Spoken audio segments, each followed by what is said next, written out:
Hello everyone, welcome back to Educational Baya. In today's video we are going to read the chapter Journey to the End of the Earth, and this chapter has been written by a writer named Tasani Dosi. Look, very few people would know about the Antarctica continent. I mean, what do you know about Antarctica except that ice and penguins are found there? I don't know anything. So that's why today in this chapter we will read what Tasani Dosti experiences when she goes to Antarctica. And we will also know how was the process of her reaching Antarctica. Basically, our Tasani Didi will tell about her experience of going to Antarctica and will also tell what she got to learn there. So this chapter of yours is divided into 3 parts. The first is part of history, the second is human impact, and the third is walk on the ocean. So let's read all 3 parts one by one. Trust me, it will be a lot of fun. And today finally you will realize that things like geography also exist in English. Let's read part 1.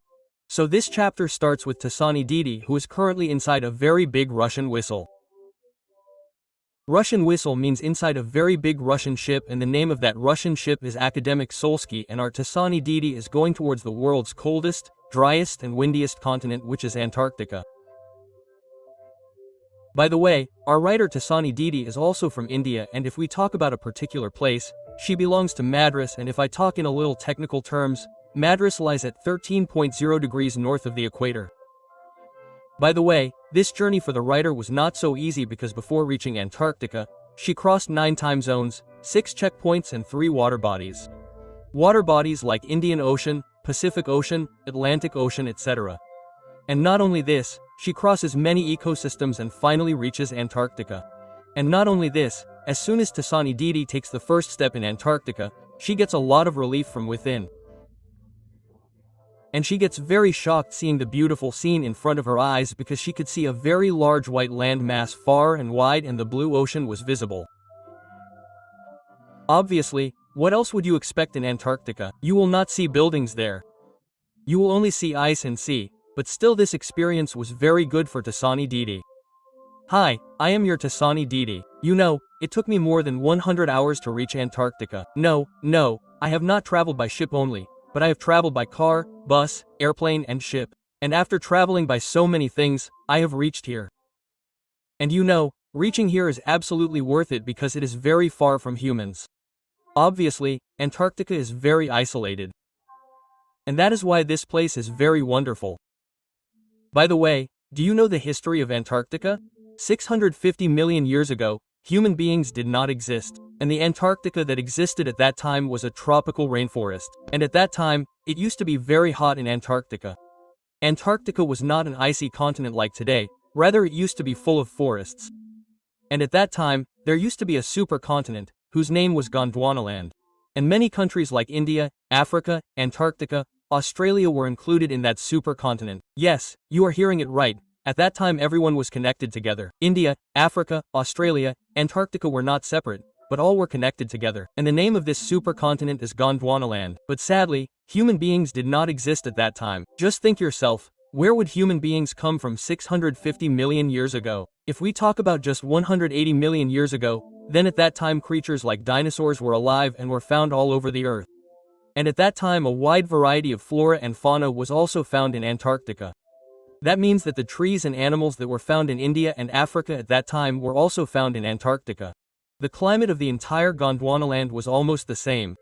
But the sad thing is that 170 to 180 years ago, Antarctica got separated from Gondwanaland. And not just Antarctica, many countries got separated from Gondwanaland.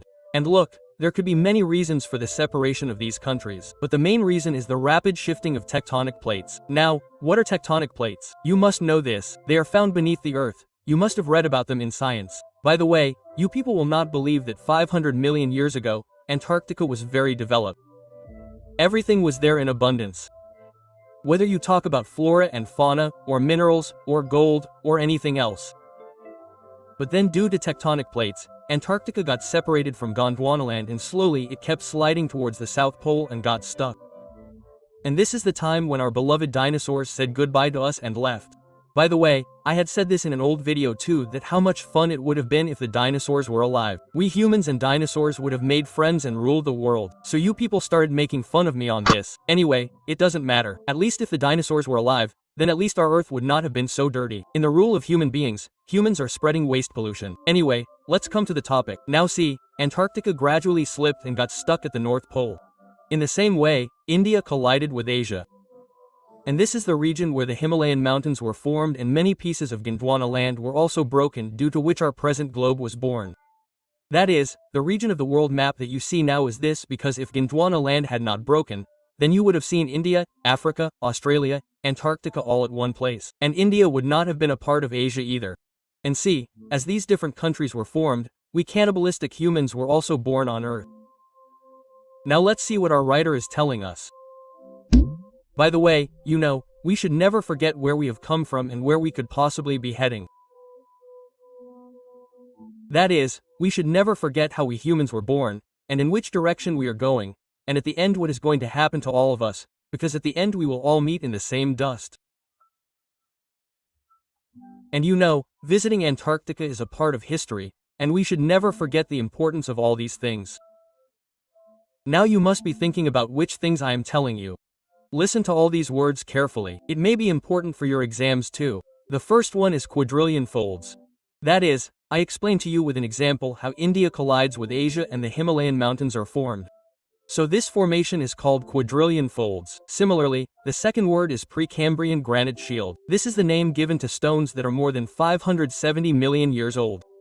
Apart from this, we should never forget the world-building matters of ozone and carbon.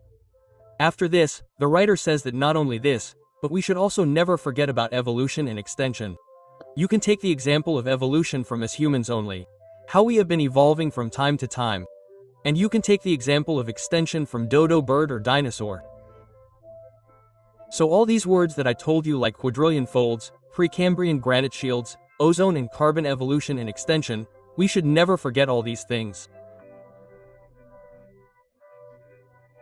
And I am telling you these heavy words because when I set my first step in Antarctica, then I realize all these things, and that is why I want to share all these things with all of you. See, when Gondwanaland breaks, not only India and Antarctica are affected, but South America also slowly starts sliding towards North America, which opens the drag passage and creates the circumpolar current. Now Baya, what is this circumpolar current? Wait a bit, let me explain it to you. This is the cold circumpolar current, which ensures that South America and North America will remain separate. That is, they will remain refrigerated, and Antarctica will be desolated from the rest of the world. And it desolates Antarctica from the rest of the world, and it desolates Antarctica from the rest of the world. That is, it keeps Antarctica separate from the whole world, in the bottom of the Earth, that is, at the lowest part of the Earth. And look, at the beginning of the chapter I told you that our writer is from Madras, and you all must know that Madras is very hot. And for a person who is going from a hot place to a place where 90% of the world's ice is frozen, this experience is a very chilling prospect for him.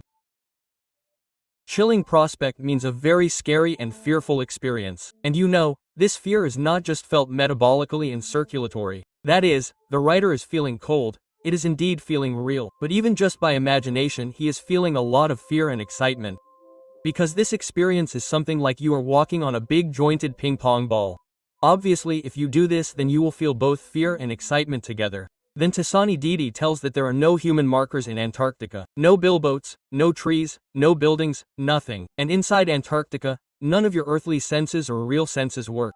And moreover, you completely forget about time. By the way, Tasani Didi could have seen the time on a watch. Anyway, let's move ahead.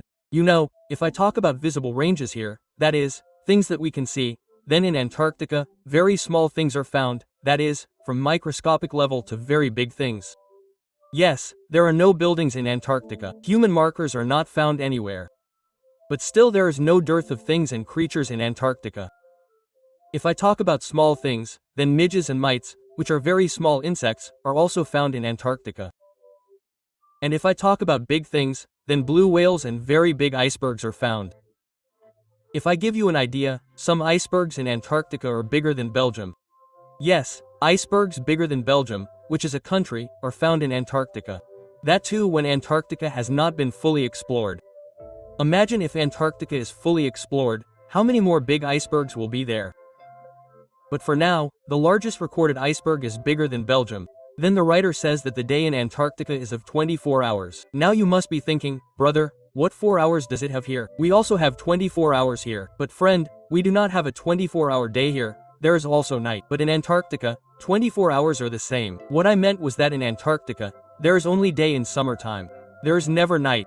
That is, there is only day for 24 hours, and in Antarctica, there is only night in wintertime. There is never a day. In short, Antarctica has day for 6 months and night for 6 months.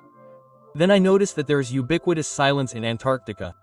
That means there is a lot of peace. Your English ma'am used to say pin drop silence, that same kind of peace. But yes, sometimes snow rocks break and fall from the mountain, which we also call L, and due to this a little bit of peace is disturbed, and yes, sometimes ice seeds also shift, i.e. the land mass also shifts. Due to this also we get to hear some sound. But apart from this, there is complete silence in Antarctica. Now look, remember these few hard words given here so that if a question comes from here in the examination, then it becomes easy to write the answer and you can get full marks. Okay? These are important words, remember them. Then we come to know that when the writer goes to Antarctica and sees and understands all these things, then this thing helps her a lot in knowing about the geological history of the Earth. But you know, after coming here I have come to know some things, and these things are not good for humans at all, because in the coming time something is going to happen which will shake the entire human civilization. So here your first part ends. By the way, before leaving, if you have not joined my paid course yet, then join it. The link is given in the description. There you will get to see proper detailed explanation lectures as well as notes. If you want to take only notes, then you can take it at this price. And if you want the whole course, then you can take it at this price. Rest, if you like the video, then like the video and subscribe to the channel, and we will meet you guys in the next part. Till then, bye bye. Link to part 2 is also given in the description.